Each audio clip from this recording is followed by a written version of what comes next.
The first time I saw Caleb, he was a shadow against the California sun, all sharp edges and silence, like a storm waiting to break.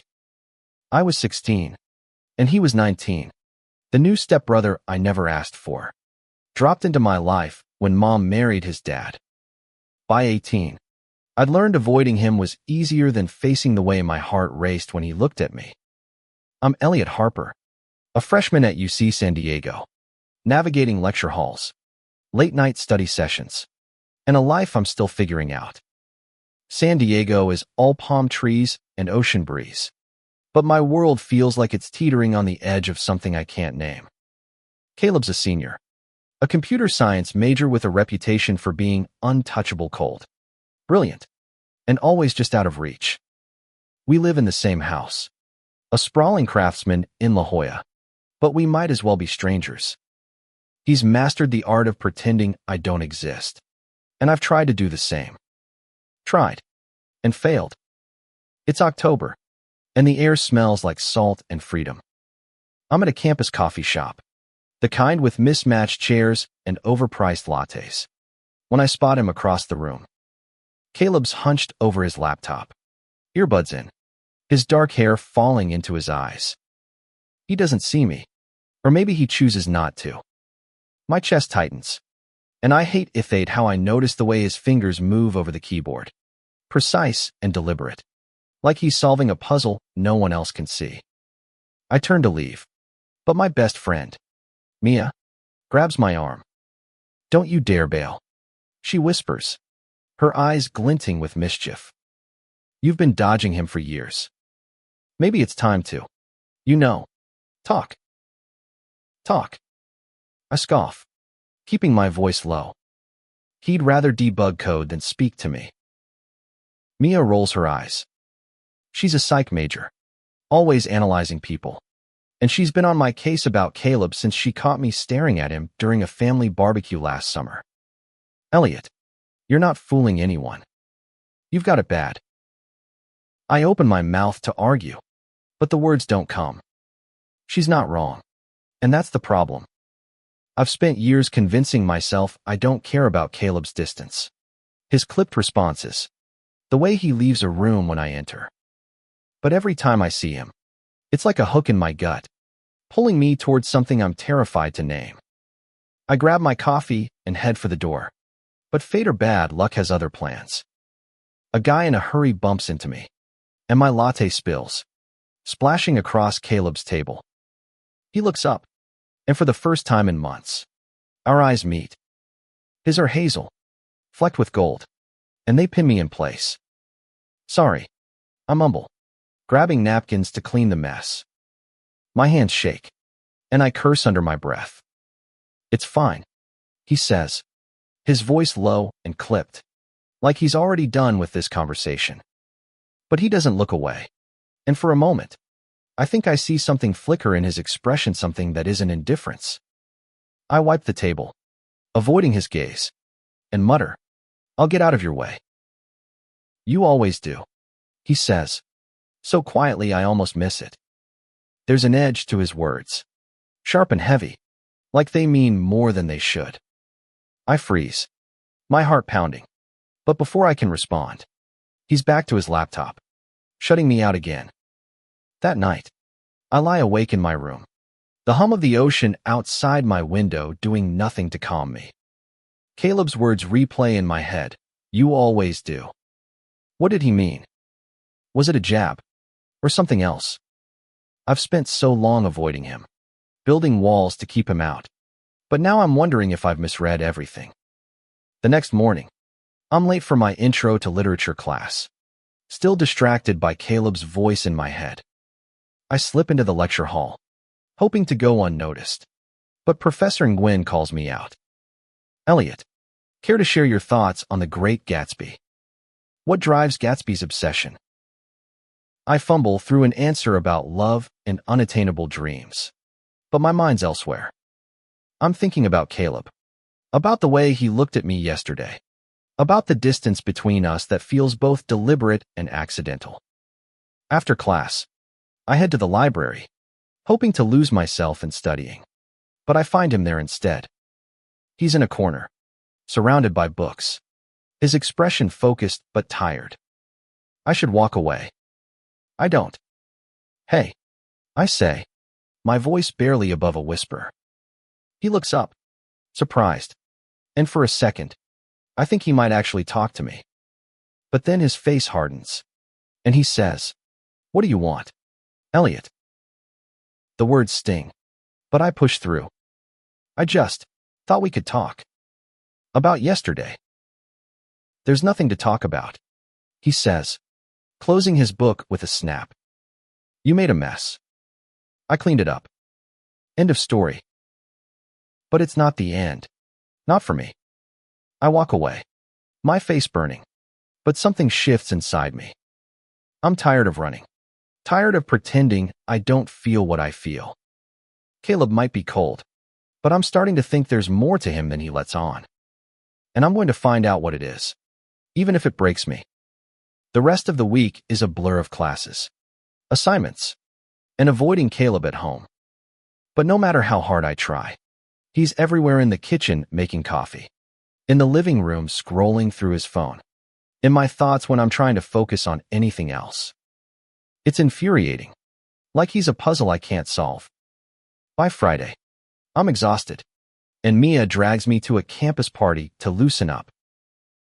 The party's at a frat house near campus, all sticky floors and thumping music. I'm nursing a soda, watching people dance, when I spot Caleb across the room. He's with a group of seniors, but he's not really with them. His eyes are distant, his drink untouched. I wonder what he's thinking. What keeps him so guarded? Mia nudges me. Go talk to him. Are you insane? I hiss. He barely tolerates me. She smirks. Maybe he's waiting for you to make a move. I roll my eyes, but her words stick. I'm halfway through convincing myself to approach him when a guy I don't know slides up to me, all smiles and confidence. Hey, you're Elliot, right? I'm Jake. Saw you in lit class. Jake's charming, with blonde hair and a surfer's tan. And for a moment, I let myself flirt back. It feels good to be noticed, to feel normal. But then I catch Caleb watching us, his jaw tight, his eyes unreadable. He turns away, and I feel a pang I can't explain. Jake's talking about some surf competition, but I'm barely listening. I excuse myself and head outside, needing air. The backyard is quieter, just a few people smoking and laughing. I lean against a tree, staring at the stars, when I hear footsteps. Running again. Caleb's voice cuts through the night, low and sharp.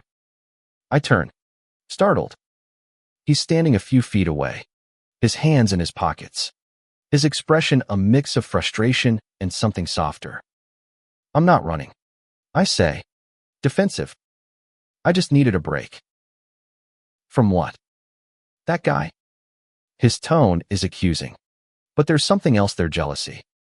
It's gone before I can be sure. What's it to you? I snap, my patience fraying. You act like I'm invisible. Caleb, why do you care who I talk to? He steps closer, and the air between us crackles. Maybe I don't want you to be invisible, he says, his voice barely above a whisper. Maybe I'm tired of pretending. My breath catches. Is he saying what I think he's saying? Before I can ask, he turns and walks back inside, leaving me reeling. I spend the rest of the night replaying his words, wondering if I imagined the heat in his voice, the way his eyes lingered on me.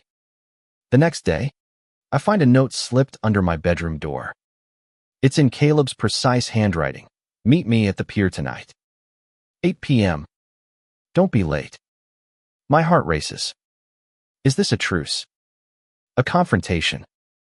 I don't know, but I'm done avoiding him. At 8, I'm at the Ocean Beach pier, the wind tugging at my jacket. Caleb's already there, leaning against the railing, staring at the waves. He looks different out here, less guarded, like the ocean stripped away some of his walls. You came, he says, not looking at me. You asked me to. I reply, my voice steadier than I feel. He turns, and his eyes meet mine. I'm not good at this, Elliot. Talking. Feeling. But I'm trying. I swallow hard. Trying what? He hesitates, then steps closer. To stop pushing you away. The world narrows to this moment, the crash of waves, the salt in the air, the way his breath hitches. I want to ask a million questions, but all I can do is nod. For the first time, I feel like we're on the same side, like maybe we're both tired of running. The weeks that follow are a slow unraveling of Caleb's walls. We don't talk about the pier, but something shifts. He stops leaving the room when I enter. He asks about my classes, my day, in that quiet, careful way of his. It's not much, but it's enough to keep me awake at night, wondering what's next. One afternoon, I'm in the kitchen making a sandwich when he walks in, hair damp from a shower. He grabs a glass of water and leans against the counter, watching me. You're terrible at that, he says, nodding at my unevenly sliced bread. Thanks for the critique, Gordon Ramsay. I shoot back, but I'm smiling. He smirks, and it's the closest thing to a laugh I've ever heard from him. Let me. He takes the knife, his fingers brushing mine, and I freeze.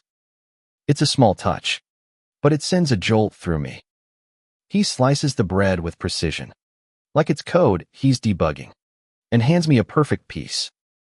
Thanks, I say, my voice softer than I mean it to be. He looks at me, and for a moment, I think he's going to say something important. But then his phone buzzes, and the moment's gone. He checks it, his face clouding over, and mutters, I have to go. Where? I ask, too curious to stop myself. He hesitates. Just something I need to deal with. I don't push, but I'm starting to notice the cracks in his armor. He's not just cold as hiding something. I see it in the way he flinches when his dad, Mark, mentions his past, or how he changes the subject when I ask about his life before San Diego. That night, I'm at a campus open mic, dragged there by Mia. I'm not performing, but I'm cheering for her poetry reading. The crowd's small but enthusiastic, and I'm clapping when I spot Caleb in the back. Alone. He's watching the stage, but his eyes keep drifting to me. I wave, half expecting him to ignore me, but he nods back, a small gesture that feels like a victory. After the event, I find him outside, leaning against a wall. Didn't peg you for the poetry type, I say, trying to keep things light. I'm not, he says, but there's a hint of a smile. I heard you'd be here. My heart skips.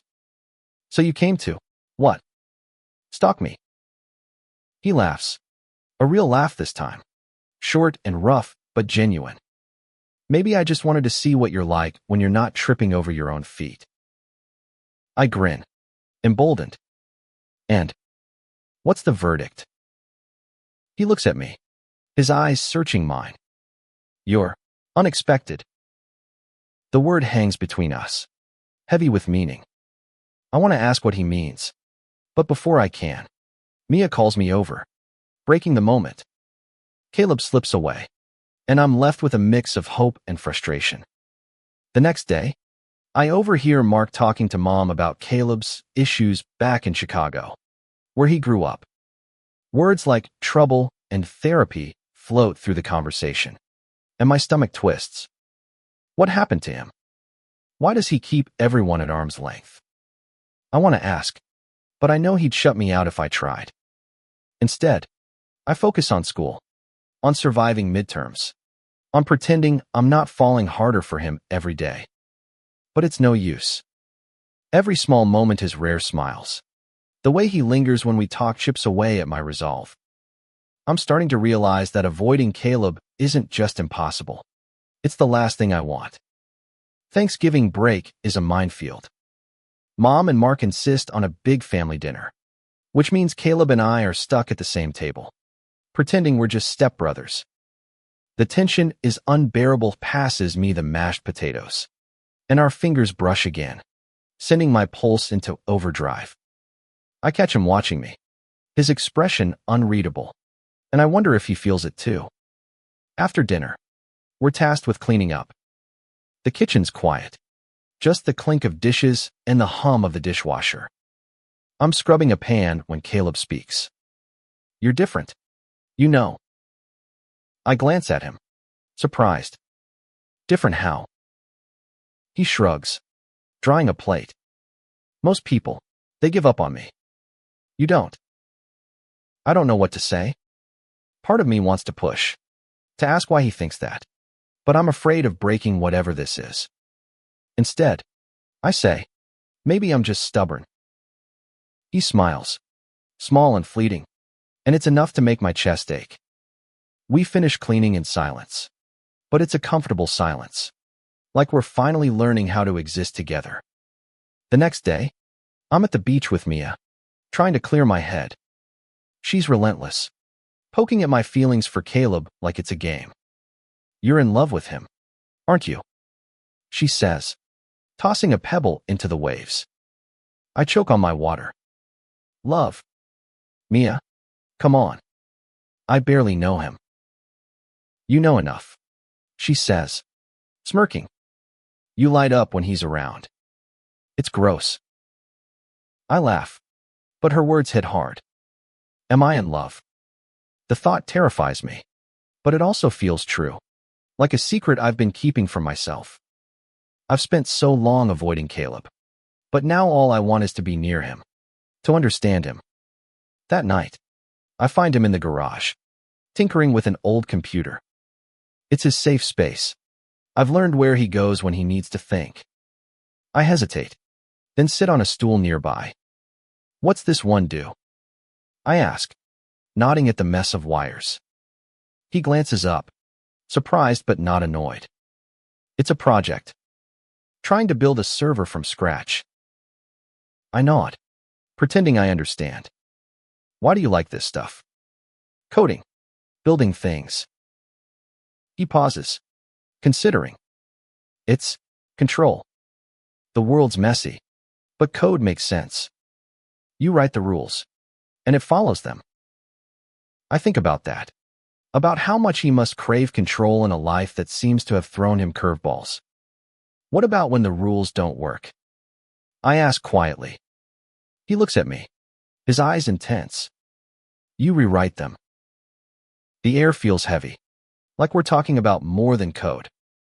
I want to tell him how I feel, but the words stick in my throat. Instead, I say, I'm glad you're here, Caleb, even if you're a pain sometimes. He laughs, and it's the best sound I've ever heard. You're not so bad yourself, Elliot. For the first time, I feel like we're not just stepbrothers. We're something more, something undefined but real. And I'm starting to believe he feels it too. Winter break looms, and with it, the pressure of going home to Chicago with Mark and Caleb. Mom's staying in San Diego for work, so it's just the three of us. I'm nervous not about the trip, but about what it means to see Caleb's past, the life he's kept hidden. The flight is quiet. Caleb buried in a book, me pretending to sleep. Chicago is freezing, all gray skies and biting wind, a stark contrast to San Diego's warmth. Mark's sister, Aunt Clara, welcomes us into her cozy brownstone, but Caleb's tense, like he's bracing for something. That night, I overhear him arguing with Mark in the kitchen. I don't want to see her, Caleb says, his voice low and angry. You can't make me. She's your mother, Mark says, exasperated. She's trying. Caleb. I don't hear the rest, but it's enough to piece together that Caleb's mom is a sore spot. I want to ask him about it, but I know better than to push. Instead, I try to make the trip easier for him. I drag him to a Christmas market, hoping to lighten his mood.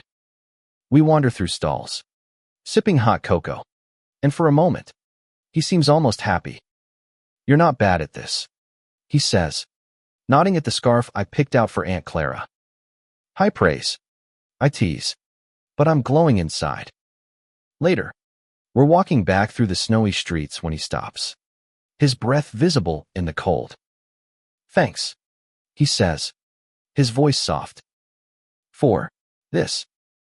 For not asking questions. I nod, my heart full. Anytime.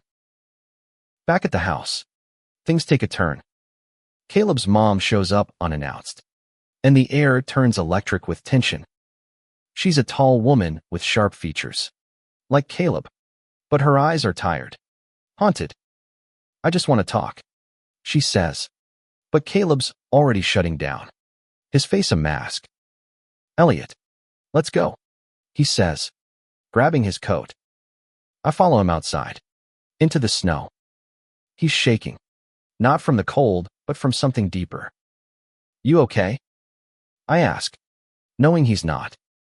No, he says, his voice breaking. I can't do this. Not with her. I don't know what to say, so I just stand there, close enough that he knows I'm not going anywhere. After a long silence, he speaks again.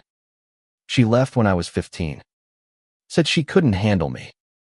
I wasn't. Easy. My heart aches for him.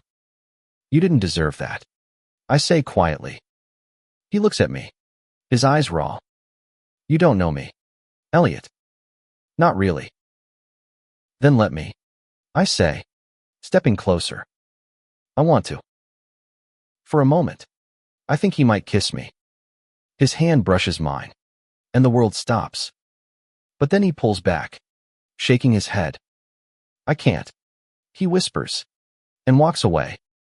I'm left in the snow, my heart pounding, knowing I'm in too deep to turn back now.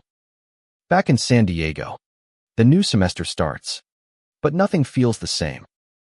Caleb's quieter than ever, retreating into his shell after Chicago. I try to give him space, but it's killing me. I want to fix things, to make him see he doesn't have to carry his pain alone. One night, I find him on the roof of our house, staring at the stars. I climb up, settling beside him. You've been avoiding me, I say, keeping my tone light. He doesn't deny it. It's not you, Elliot. It's me. I roll my eyes. That's the oldest line in the book. He laughs, but it's hollow. I mean it. I'm messed up. You don't need that. I turn to him, frustrated. Stop deciding what I need. I'm not a kid, Caleb. I can handle it.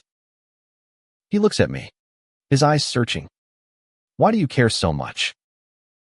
Because I'm in love with you, I want to say, but the words stay locked inside. Instead, I say, because you're worth it. He stares at me, and for a moment, I think he's going to bolt. But then he leans in, and before I can process it, his lips are on mine. It's tentative at first, then desperate, like he's been holding back as long as I have. My heart explodes, and I kiss him back, pouring everything I've felt into it. When we pull apart, he's breathing hard, his eyes wide. I'm sorry, he says, scrambling to his feet. I shouldn't have. Don't, I say, grabbing his hand. Don't you dare take that back. He looks torn, like he's fighting a war inside himself. Elliot, it's complicated. We're stepbrothers, and I'm not good for you. I don't care, I say, my voice fierce. I want this. I want you. He shakes his head, but he doesn't let go of my hand. You don't know what you're asking for. Then show me, I say, my heart on the line. He doesn't answer, but he doesn't pull away either. We sit there, hands clasped, the stars above us, and for the first time, I feel like we're not running anymore. The next few weeks are a whirlwind. We steal moments when we can late night talks, stolen kisses in the garage, moments that feel like secrets we're both afraid to name. But the closer we get, the more I sense Caleb's fear. He's still holding back, and I don't know how to reach him. One day, I find an old journal in his room while looking for a charger. It's full of sketches and code snippets. But one page stops me cold, a letter he never sent, addressed to his mom. It's raw, angry, full of pain about being abandoned, about feeling unlovable. My heart breaks reading it, but it also makes me understand him more. He's not cold as scared. I don't tell him I found it, but I start pushing harder, showing him I'm not going anywhere. I leave notes in his backpack, make him coffee, sit with him while he codes. Slowly, he starts to open up, telling me about his childhood, his mom's addiction, the way he learned to shut people out to protect himself. It's not easy, but it's real. And I'm starting to believe we can make this work, no matter how messy it gets. Spring brings warmth to San Diego, but it also brings tension. Caleb and I are closer than ever, but the world isn't as kind. We're careful at home, keeping our relationship hidden from Mom and Mark, but it's exhausting. Every touch, every glance feels like a risk. One night, we're at a diner, sharing fries and laughing about nothing, when a group of guys from Caleb's class walks in. They spot us, and one of them, a loudmouth named Derek, smirks. Didn't know you had a thing for your stepbrother, Caleb. The air freezes. Caleb's face goes blank, and I feel sick. Mind your own business. I snap, but Derek just laughs. Chill, man. Just saying it's interesting. Caleb grabs my arm and pulls me outside. We need to be more careful, he says, his voice tight. Why? I argue. We're not doing anything wrong. He looks at me, his eyes haunted. You don't get it, Elliot. People talk. They judge. I can't lose Thesis. I want to fight, to tell him I don't care what anyone thinks. But I see the fear in his eyes. He's not just worried about gossip. He's worried about losing me. So I nod, hating how much it hurts to hide. The next week, things get worse. Mark finds us in the garage, too close, and though he doesn't say anything, his silence is loud. Later, he pulls Caleb aside, and I hear raised voices through the walls. This isn't right, Mark says. Your family. Caleb doesn't argue, but when he comes to my room later, he's shaking. He's wrong, he says, his voice fierce. You're not just family. You're everything. I pull him into a hug, and we stay like that, holding on like the world might tear us apart. But the pressure's building, and I know we can't keep this secret forever.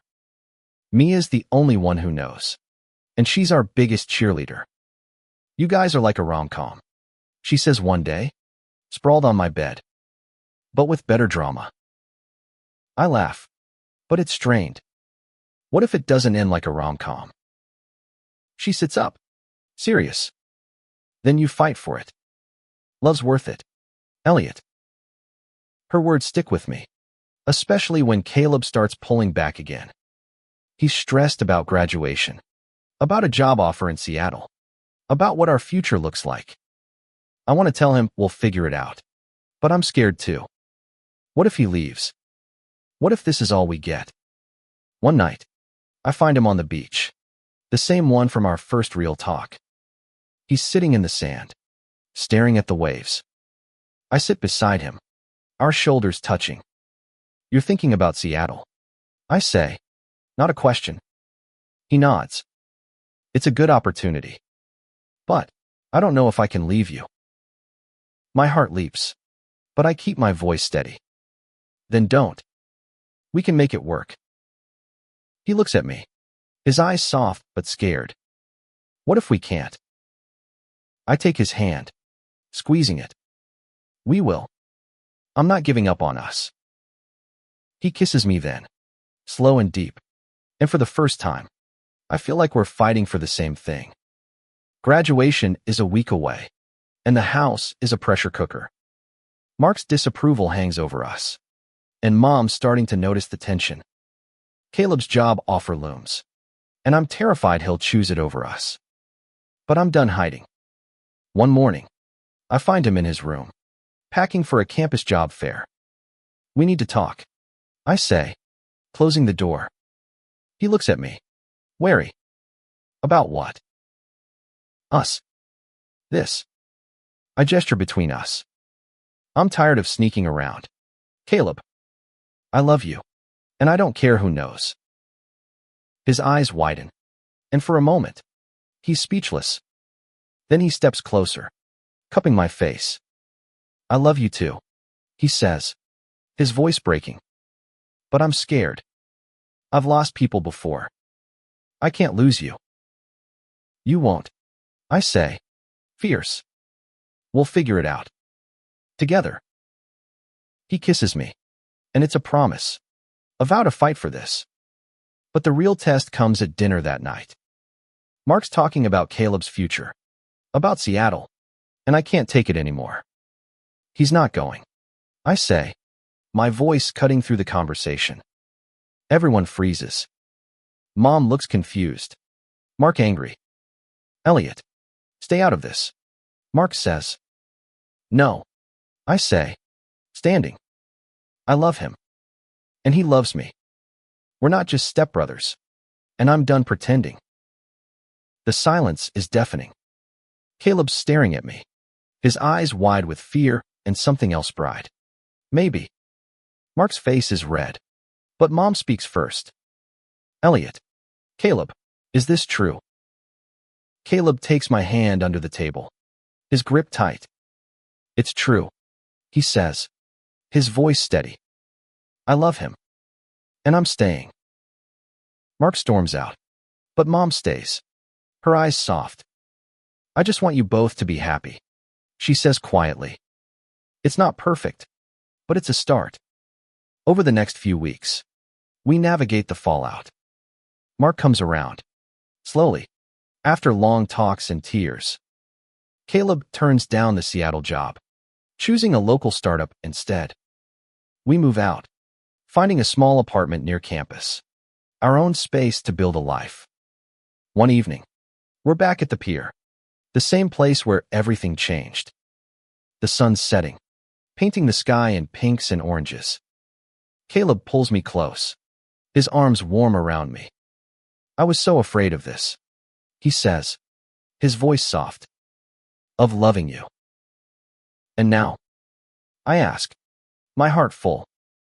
Now, he says, smiling. I'm not afraid of anything.